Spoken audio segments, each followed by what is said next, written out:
Welcome into SportsCenter. Elle Duncan, Kevin Negandhi. Yes. Who's ready for more elimination Me. baseball? We get you set for the wild card showdown between the Cardinals and Dodgers, and the Bears have a new official QB1. I'm so glad this is over. PTI is also back to weigh in on some questionable, bordering on unbelievable moves that happened today in the NFL, and that's exactly where we start with today. She's joining us now live from Pittsburgh. And Brooke, we hear publicly what the Steelers are saying, right? And they're saying all the right things. They're backing Big Ben. But inside that locker room, how do his teammates actually feel about the struggles they're seeing from their QB? But does it count if you don't wear shades and cry? I'm just saying it doesn't resonate or have the same impact. Speaking of impact, we know that Steelers coach Mike Tomlin, he mentioned yesterday that Ben's dealing with a hip issue. What's the level of concern there as they prepare to host the Broncos Sunday? I need to, too, with a formidable front seven from the Broncos. Brooke Pryor joining us there from Pittsburgh as the Steelers stand by Ben. Kevin? Oh, let's just talk more about Urban Meyer with Keyshawn Johnson. Key, we just heard from the Jaguars players publicly defending their coach, right? Standing up for him, sticking up for him. We keep hearing a lot about how Urban Meyer is going to have to earn the trust, regain the trust of the locker room. How does he go about doing that? Well, you got to go all the way back to the beginning when he took the Jags. Starts to win football games, a lot of the distrust on the player side will slightly go away, start to slightly go away. It's a nice deodorant to the stink of mistrust, right? Just winning a couple of games, something that the Jaguars have not done. They've lost 19 straight games. If you date back to last season, Keyshawn Johnson joining us here. I'm glad you brought that up, too. Why did he have to go and throw Trevor Lawrence under the bus?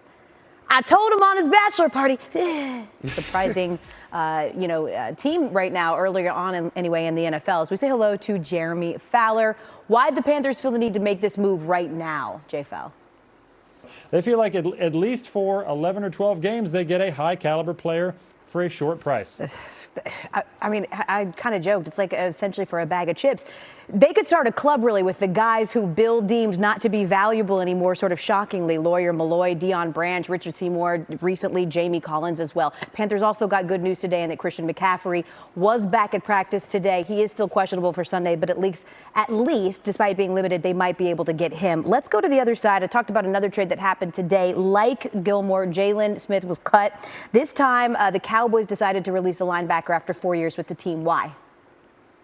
Speaking of downhill, it's so interesting to me how life comes at you so fast. I mean, he was, Jalen Smith, a captain in the Cowboys' win over the Panthers on Sunday, and not even a week later, he is no longer with the team. Doesn't it happen that way in the NFL? Jeremy Fowler joining us here with the latest on two big moves.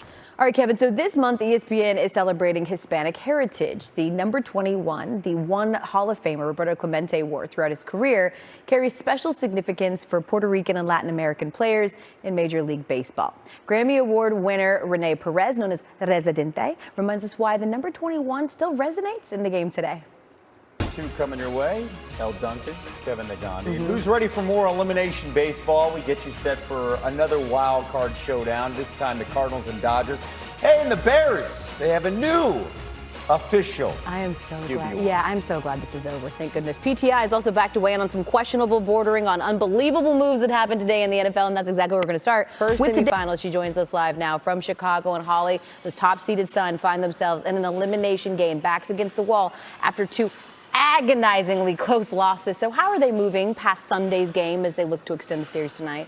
Yeah, well, it's really difficult. Certainly see if it's a galvanizing moment, right? On the other side, we just saw her. I know you spoke to Chicago forward Candace Parker. What did she tell you about what it's going to take to close this thing out tonight?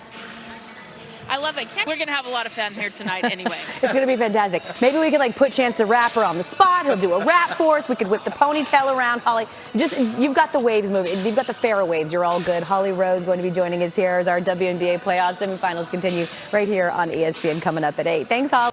Monica, did you bring me a snack? Because I feel like if you were my friend, you would bring me snacks, cake, food. Okay, gifts. the other side of that story is Kalia Copper definitely got Candace Parker's car towed too. So there's a whole story. We see you, Kyle, but we see you. With friends like these, as we say hello to our basketball analyst, Monica McNutt.